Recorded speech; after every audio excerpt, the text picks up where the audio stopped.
Bismillah. Assalamualaikum warahmatullahi wabarakatuh. Malam ini kita bicara tentang ketakutan atau fear. Kalau pakai terminologi tasawuf, malam ini kita ngomong tentang khauf. Ketakutan itu kuncinya ada pada pikiran. Akarnya rasa takut itu ada dalam pikiran kita. Jadi takut itu kan ketika ada sesuatu yang kamu pastikan dia membahayakanmu, sehingga harus kamu hindari jauh-jauh. Kamu menganggap bahwa sesuatu itu sangat berpengaruh dalam hidupmu, bisa mengganggumu.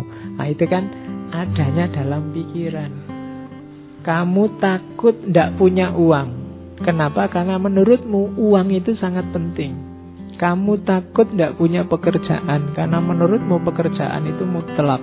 Karir yang sesuai yang kamu inginkan itu harus. Kamu takut, apalagi macam-macam, mungkin termasuk pasangan. Itu kan adanya di pikiran. Jadi sumber ketakutan itu adanya di pikiran. Padahal kalau versi Buddhisme, segala sesuatu itu sebenarnya hakikatnya netral. Kalau pakai bahasa Buddhisme dia kosong. Penting tidaknya, maknanya baik atau buruk, itu pikiran kita yang mengolah. Ngaji ini penting atau tidak, itu tidak ada di ngaji ini sendiri, tapi dalam gagasan kita, pikiran kita tentang ngaji ini. Hujan itu cuma air. Dia jadi membahayakan atau tidak, itu ya konstruksi berpikirmu yang menanggapi hujan. Jadi hidupmu itu maknanya ada di pikiranmu. Harapan-harapanmu dan ketakutan-ketakutanmu adanya di pikiranmu. Maka berpikirlah yang sehat. Kuncinya hidupmu itu ada di pikiran. Termasuk rasa takut, itu kuncinya ada di berpikir. Kalau kamu berpikirnya salah, lahirlah ketakutan-ketakutan yang tidak rasional tadi. Jadi maka aturlah cara berpikirmu. Tanggapi segalanya secara sehat. Awas keliru. Teori pertama itu, rasa takut itu hubungannya dengan pikiran. Tak kasih contoh ya. Ada kisah terkenal sekali kalau di barat, namanya kisah katak kecil, Little Frog. Ini biasanya diceritakan ke anak-anak TK. Jadi satu ketika ada rombongan katak kecil, sekelompok percil yang melakukan lomba naik gedung. Karena ini unik, ada percil yang naik gedung, terus penontonnya banyak, ingin ngerti nanti juaranya siapa. Waktu hari H yang nonton banyak, supporternya banyak, teriak-teriak. Terus dimulailah lomba itu. Tapi penonton ini begitu lihat gedungnya, wah gedungnya setinggi itu, percilnya kecil-kecil, apa ya bisa nyampe puncak. Maka penontonnya ya komentari macam-macam. Tidak mungkin sampai puncak, tidak akan ada yang bisa mencapai puncak. Sekuat apapun kata-kata itu tidak akan bisa mereka sampai ke puncak. Sulit lah, mustahil lah, tidak mungkin lah, teriak-teriak gitu. Percilnya yang naik ya benar. Akhirnya ada yang jatuh satu demi satu, tidak kuat. Satu demi satu, tidak kuat. Hanya ada satu percil yang orang teriak apa saja nggak peduli, dia naik terus, pelan-pelan naik. Dan dialah yang juara akhirnya, percil ini. Setelah si percil ini juara, wartawan datang ngerubung percil ini, maunya diwawancara, gimana kok bisa menang, kiatnya apa, anunya apa. Tapi diwawancara percilnya diam aja, cuma tolah-toleh aja. Akhirnya diketahui ternyata percilnya ini tuli. Jadi dia tidak dengar. Jadi waktu orang teriak-teriak, tidak mungkin, tidak bisa, sekuat apapun tidak akan mampu. Dan sebenarnya dia tidak dengar, pokoknya dia jalan aja. Akhirnya nyampe puncak. Bandingkan dengan tadi percil yang pikirannya terganggu oleh banyak suara dari luar. ambil pelajaran sendiri dari cerita ini, bagaimana pikiranmu menentukan langkahmu.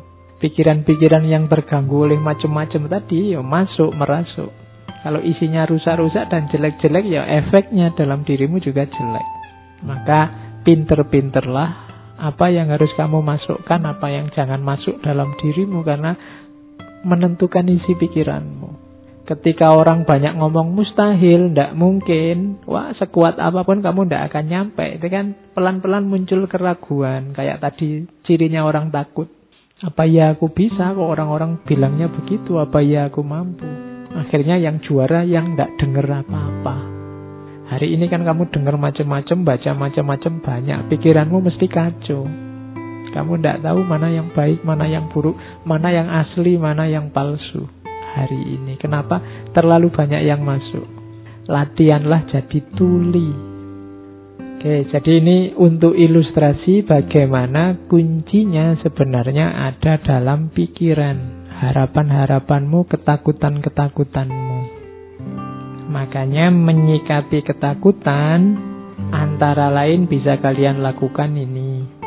Yang pertama, sadari. Tidak apa-apa orang takut itu alami. Kayak yang kedua, sadari kamu itu takut apa. Coba kamu inventarisir yang kamu takuti apa.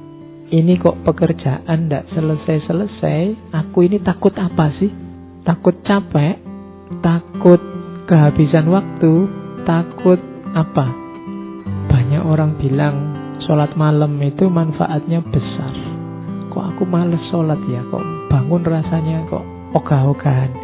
Kira-kira aku takut apa? Seandainya bangun jam 3 subuh misalnya, takut paginya ngantuk, takut kesehatan terganggu, takut. Coba dicek. Nah, sadari. Kuncinya kamu menang yang pertama, kamu tahu yang kamu takuti apa. Kemudian paling tidak pasti yang ada yang kamu takuti, yaitu rasa tidak enak. Kenapa kok ndak tekun baca buku? Mungkin karena baca buku itu ndak enak. Lebih enak baca HP misalnya. Itu kan yang penting kamu jelas sekarang yang kamu takuti itu apa. Yang pertama itu sadari, terus ingatkan bahwa itu alami. Terus persiapkan diri, pelajari rasa takutmu dan hadapi, fight tadi. Bertarunglah. Kalau memang tadi misalnya ya kamu malas bangun malam karena takut paginya ngantuk, sekarang dihadapi, disiapkan, dipelajari. Oh biar paginya ndak ngantuk tapi tetap bangun malam apa? Biar lulus cepet, suka baca buku tapi menikmati buku, tidak tersiksa karena buku apa? Itu namanya menyiapkan diri, melawan ketakutanmu tadi. Ya kalau sudah dihadapi pasti kamu menang. Dan diingat-ingat jangan lakukan segala hal yang tidak alami. Tipuan-tipuan, manipulasi-manipulasi itu tidak alami. Kalau tidak alami biasanya nambah masalah. Misalnya tadi kamu tidak lulus-lulus pak, ujian bolak-balik ikut ujian juga tidak lulus. Biar besok lulus aku tak nyontek, itu tidak alami, manipulasi. Bisa nambah masalah baru. Nembak kok ditolak, saya takut ditolak lagi pak. Enaknya ya poneng dukun apa ya misalnya. Itu hati-hati, bisa nambah masalah lagi. Kok tidak dapat uang pak, enaknya gimana biar dapat uang? Ya lakukan secara alami saja. Segala yang tidak alami biasanya nambah masalah. Jangan lakukan yang tidak alami. Taklukkan ketakutanmu secara natural saja, dikalkulasi yang rasional. Oke, saya bawakan Plato tentang ketakutan juga, cuma dalam konotasi yang berbeda. We can easily forgive a child who is afraid of the dark. Kita bisa memaafkan dengan mudah anak-anak yang takut kegelapan. Tragedi yang sebenarnya dalam hidup adalah ketika orang dewasa takut dengan cahaya. Kalau ada anak kecil takut kegelapan itu wajar, biasa. Yang besar aja kadang juga masih takut. Yang mengenaskan, yang ironis, yang tragis itu kalau ada orang sudah dewasa, akalnya lengkap, segala perangkat intelijensinya utuh, tapi dia takut dengan cahaya, dia takut dengan kebenaran, dia takut dengan kebaikan. maka orang-orang ini adalah tragedi dalam kehidupan. Maka terus belajar, terus cari ilmu, terus luaskan wawasan, biar kalian tidak alergi cahaya, alergi dengan kebenaran. Apa ada Pak orang alergi dengan kebenaran? Ada. Jangan-jangan di sekitar kita banyak. Kenapa? Karena yang muncul di sekeliling kita banyak hari ini adalah kepalsuan-kepalsuan. Orang yang terpapar kepalsuan terus-menerus, nanti kepekaannya pada kebenaran bisa menurun. Kalau parah bisa sampai level takut pada cahaya.